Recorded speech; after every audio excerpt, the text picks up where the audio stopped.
Pagi semuanya, hari ini kita akan belajar tentang teknis penulisan jurnal. Di sini saya ada contoh template jurnal sebelah kiri, dan di sini adalah contoh jurnal yang sudah jadi dari template yang sebelah kiri. Nah, kita bahas dulu. Biasanya template jurnal itu seperti ini. Ini adalah contoh template jurnal informatika Polinema. Biasanya di sini ada penjelasan tentang ISSN-nya, terus semua di sini sudah diatur. Misalkan judul makalah ini maksimum 10 kata, dia fontnya Times New Roman, terus fontnya berukuran 14, bold, center. Terus di sini ada nama penulis pertama, penulis kedua, penulis tiga. Ini aturannya. Terus di sini ada penjelasan dari penulisnya, jurusannya apa, fakultasnya apa, universitasnya apa, instansinya apa. Misalkan dari sini. Ini ada pengirimnya dari Ratna Wulandari, Anita Febriani, dan Uci Rahmawati. Ketiganya berasal dari sistem informasi. Ini bukan. Autor yang pertama dan ketiga itu berasal dari sistem informasi Tim Hang Tuah Pekanbaru. Kalau yang kedua, Anita Febriani ini adalah dari Teknik Informatika STIMIK Hang Tuah Pekanbaru. Ini emailnya. Jadi dari template ini jadilah output yang seperti ini. Terus bagian abstrak di sini juga ada penjelasan. Abstrak itu ditulis Times New Roman fontnya 10, kata kunci juga seperti itu. Jadi abstrak seperti ini. Lalu ada pendahuluan di sini. Nah, kalau di template biasanya pendahuluan itu tidak menjelaskan kontennya harus berisi apa, itu tidak seperti itu, tapi lebih ke hanya ada subbab pendahuluan gitu. Tapi konten kalau di template itu tidak merepresentasikan untuk apa yang harus kita tulis jadi ketika kita mau menuliskan jurnalnya.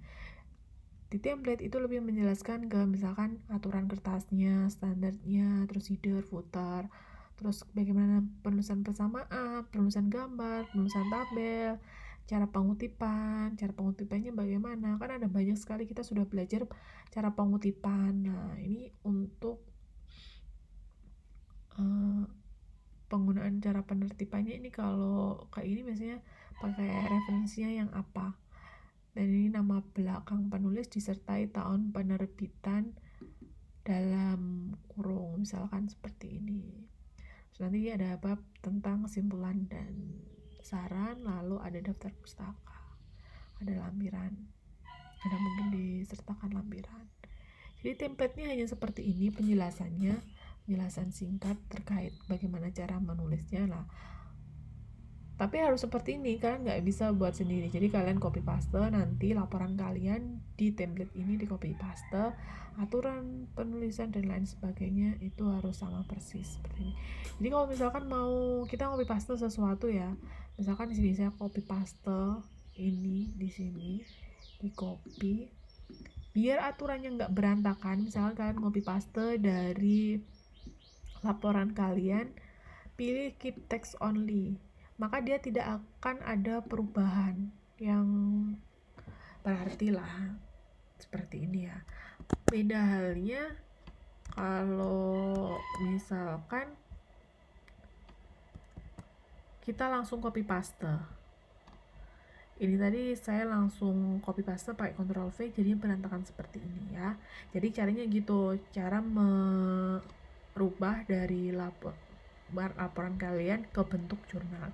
Jadi jurnal ini lebih singkat, kita hanya menyampaikan apa saja yang dianggap penting di jurnal ini, lalu nanti kita publikasikan.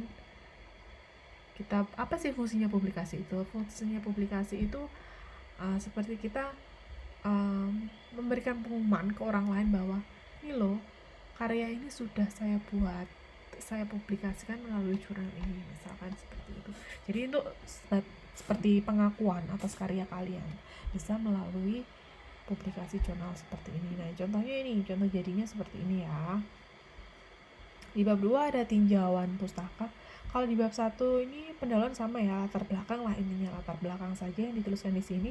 Di tinjauan pustaka itu pasti ada kajian terdahulu, ini maksudnya referensi terdahulunya itu seperti apa.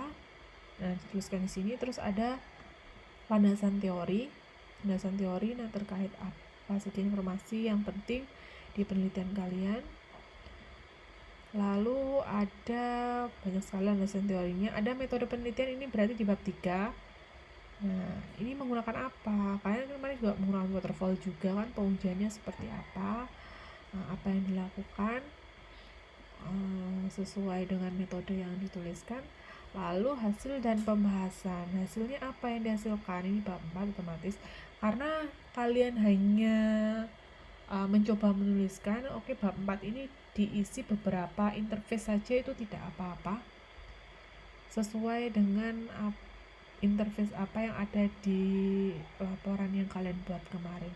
Sedikit saja tidak apa-apa, tapi sebenarnya nanti ya kalau kalian membuat ya harus lengkap ya, seperti ini ya. Jadi ada banyak.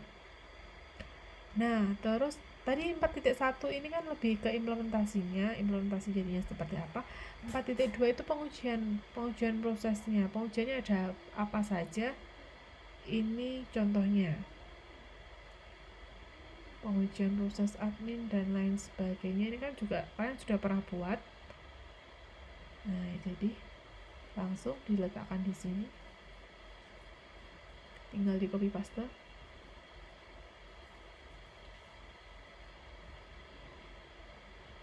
Kalau ini sih biasanya pengujiannya per proses sepertinya ya, berhasil atau gagal, pengujiannya seperti apa, pengujian setiap menu seperti itu. Tapi kalau kalian mau dipersingkat hanya sesuai yang sudah dikerjakan kemarin, itu juga tidak apa-apa. Lalu di kesimpulan dan saran, di sini ada kesimpulan, terus ini ada saran yang diberikan. Nah, ini ada sistem telah dikembangkan dengan adanya fitur notifikasi jadwal mengajar bagi teknik. Nah, ini contoh penambahan atau saran yang diberikan yaitu tentang fiturnya di daftar pustakanya. Jadi sekilas seperti itu. Silakan disesuaikan laporan yang sudah dibuat ke dalam jurnal dengan template seperti ini.